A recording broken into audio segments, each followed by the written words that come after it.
Thanks for clicking the link. I'm Big Rich, and we're back at it with another Wire recap. Episode 2, titled The Details. And speaking of details, I want you to know I read all your feedback and all your comments from the first episode, and I'll do a better job at being more detailed when addressing certain scenes and certain characters. Also, y'all, this is my first time doing a recap. I will get better as the series progresses. Alright, episode 2. This episode revolves mainly around two characters. On the street side of things, we got D'Angelo, and on the cop side of things, we got Jimmy McNulty. Now look, episode 2 picks up right where episode 1 left off. William Gant, a state witness who testified against D'Angelo Barksdale, is now just a corpse. Gotta pause this real quick. Shout out to the saw in the background. It's little details and moments like this that make this show feel so damn real. McNulty's partner Bunk is exploring every option but the witness option. Don't make sense to ace this motherfucker after he done testify. Sends a hell of a message though. Bunk tries his best to save McNulty from himself, which damn near never works. Hey, Jimmy. You ain't gonna do what I think, man. And Jimmy, being Jimmy, after Daniels and Rawls got in his ass, still went back to the judge. Now, after Jimmy spills the beans to Judge Phelan, putting that chip in his back, just put it to the deputy ops. You lost a witness who testified in your court. That forces the department to commit the investigation. McNulty finally shows up to work. He finds Daniels, and we're finally introduced to major crimes. Thanks to McNulty, these guys are working out of a dungeon basement. God damn. We gotta fuck in this town to get a real office. I mean, it's the land of misfit toys.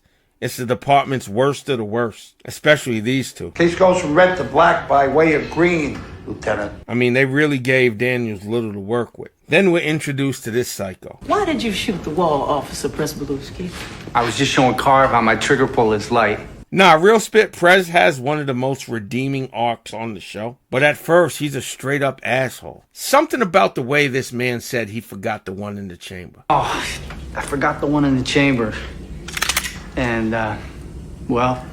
I mean, with him being a cop, it just gives the impression that this man has zero experience with a gun, which is kind of scary. Not to mention, this man Prez shot his own car up for no reason. He did what?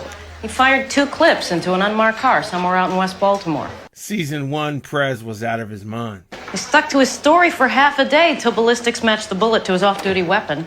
Now, D'Angelo Barksdale, just like his uncle Avon, really be talking that shit sometimes. These two here are enjoying a 6-piece from McDonald's, tearing them McNuggets up. Good with the hot sauce too, though. Most definitely. Young and naive Wowers just assumes the man who created the nugget, that man is paid. Shit, you richer than a motherfucker. And D'Angelo basically schools them. Why? You think you get a percentage? He breaks down the world, he breaks down business, shit, he breaks down the game. You know D'Angelo's a little salty for being demoted down to the pit. But the shit that D'Angelo kicks right here is so real. It ain't about right, it's about money. The working man, the one who puts the time in, never really gets his just due. And that shit's a tough pill to swallow. Still working in the basement for regular wage, thinking of some shit to make the fries taste better, some shit like that. I can't lie, Wallace's comeback was on point. Still have the idea, though. Yeah, that quote goes hard. Now, that whooping they put on Johnny really lit a spark in Bubbles. Real quick, y'all, as many times as I watch this show, always find a new detail that I missed. Look at homie on the drums. Do you think he'll ever play the drums again?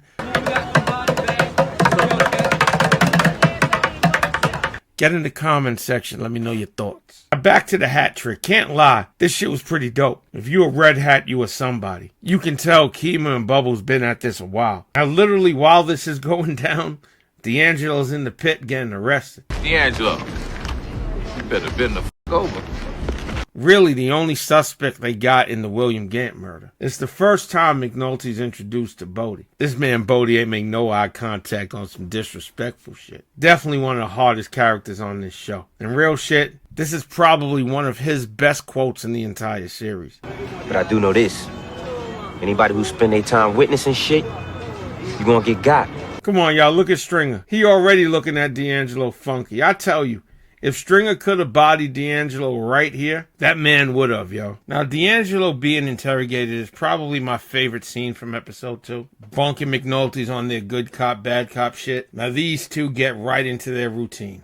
I mean, the thing of it is, I can't see any reason for that man to be dead.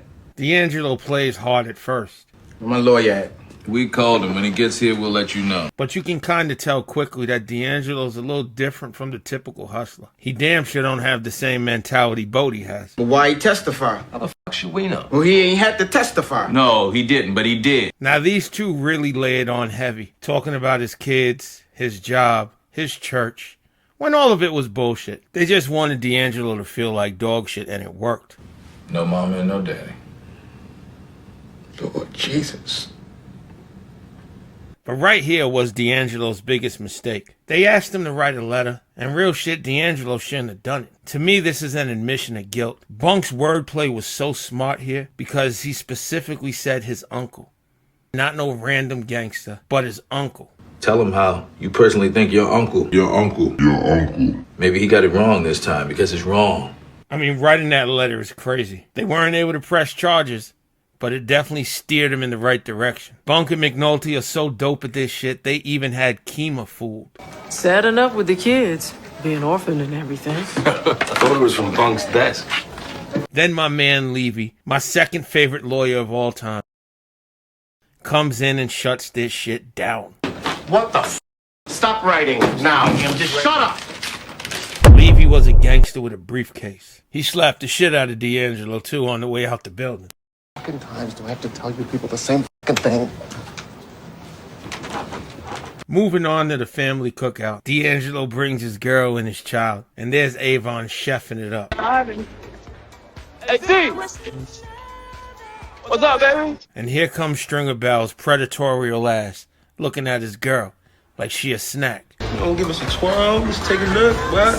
What you looking at? Every time I see Stringer's face, I think about how dirty and grimy this brother turns out to be. D'Angelo hands over his little soldier so him and Avon can have a talk. Be careful with my little soldier. 2 episodes in a row that Avon Barksdale was really talking that shit to his nephew. How the fuck you gotta say you sorry? Motherfuckers try to put your ass in a stunt. I mean, D'Angelo feels guilty for what happened to the man. It's a shame what happened to that man. All right? And Avon sets it straight, lets him know. Whether we did or didn't do it, we had a reason, and it's none of your business. It's not on you. And if we did, we had a reason. And if we didn't, we had a reason. But either way, you ain't got shit to do with it. But Avon does his best as his uncle to talk that shit to him and take that guilt off of him. You feel me? It ain't on you. Now it's time to get back to the party and tear up some ribs. Come on, man. Let's go in here and have some good time and get some ribs before they ate all the ribs up. Now back to the cop side of shit. McNulty effed up. Somehow, some way, the dead witness made it to the press, made it to the front page of the news. Rawls goes batshit crazy. McNulty! Where in f*** is he? A moment right here. Who you gonna eye now, huh? Something about this look right here just screams racist to me. I don't know, y'all. Get in the comment section. Let me know your thoughts. And then all hell broke loose. When I heard that first, I swore Perez was going to get hit in the head with a microwave or a refrigerator or some shit. This is one of my favorite scenes from season 1, because the projects let these idiots have it. Now Daniels has to step in and save the day. I was really starting to like Daniels' character at this point, because he got in all 3 of they shit. Lieutenant, we thought... What did you learn when you went into the terrace at 2 a.m. to conduct field interviews? And then there's Przybylewski. Owns up to hitting the kid. Who cold cucked the kid? Me.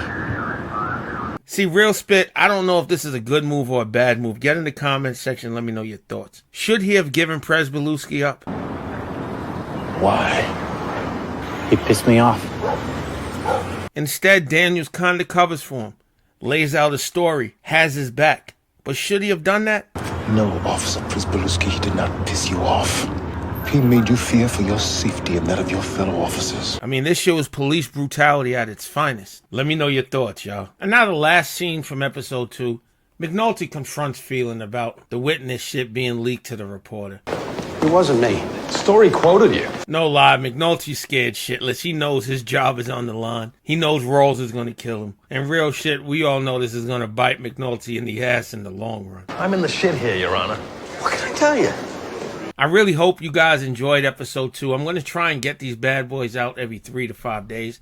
I'm sorry this one took so long. We got a 1-year-old and I ain't gonna lie, homie's kicking our ass. Make sure y'all got notifications on. If you guys are looking to support the channel even more, that membership link is available. You'd get a shout out. Not to mention, I'd make a custom short highlighting your favorite scene from the show. Like always, y'all, I'm Big Rich. I'll see y'all for episode 3.